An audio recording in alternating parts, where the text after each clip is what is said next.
அனைவருக்கும் அன்பான வணக்கம். எல்லாரும் எப்படி இருக்கீங்க? நல்லா இருக்கீங்களா? நான் ரொம்ப நல்லா இருக்கேன். இன்று போகருக்கும் புலிப்பாணிக்கும் பழனி முருகனோட இருக்கிற தொடர்போட சூட்சமத்தை தான் நம்ம பார்க்க போறோம்.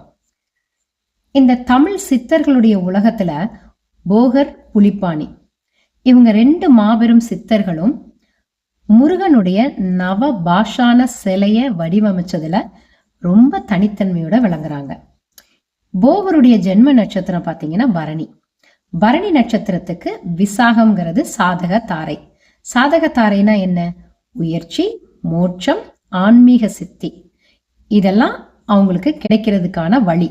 இதுதான் சாதக தாரைன்னு சொல்றாங்க. புலிப்பாணியுடைய ஜென்ம நட்சத்திரம் சுவாதி. சுவாதிக்கு விஷாகங்கிறது சம்பத்து தாரை. அதாவது புகழ், கண்ணோட்டம், அவங்களுடைய திறமையை வெளிப்பட வைத்தல், உலகம் பூரா அவங்களுடைய பெயர் அறிதல், இதை வழங்கக்கூடியது. இதுக்கு பேர் தான் சம்பத்து தாரை. விஷாகம்ங்கிறது முருகனுடைய ஜென்ம நட்சத்திரம். அதனால முருகனுக்கு இது ஜென்ம தாரை. விஷாகன் என்ற பேர் முருகனுடைய பேரு. முருகனுடைய விஷாகம் போகருக்கு சாதக தாரை. அப்படிங்கறனால எதிர்மறை சக்திகளை அழிச்சு அவருக்குள்ள இருக்கிற அறிவை தூண்டி அந்த செயல்களுக்கு பலம் கொடுக்கக்கூடிய நட்சத்திரம். அதுவே புலிப்பாணிக்கு பாத்தீங்கன்னா புகழ், கண்ணோட்டம், அவருடைய திறமையை வெளிப்படுத்தியது. இந்த மூன்றோடைய சூட்சம இணைப்பு தான் பழனி நவபாஷான முருகப்பெருமானுடைய சிலையும் முருகருடைய வழிபாடும். அதனாலதான் போகரும் புலிப்பாணியும் உருவாக்கிய இந்த நவபாஷான முருக ரூபம் உலக புகழ் அடைஞ்சிச்சு.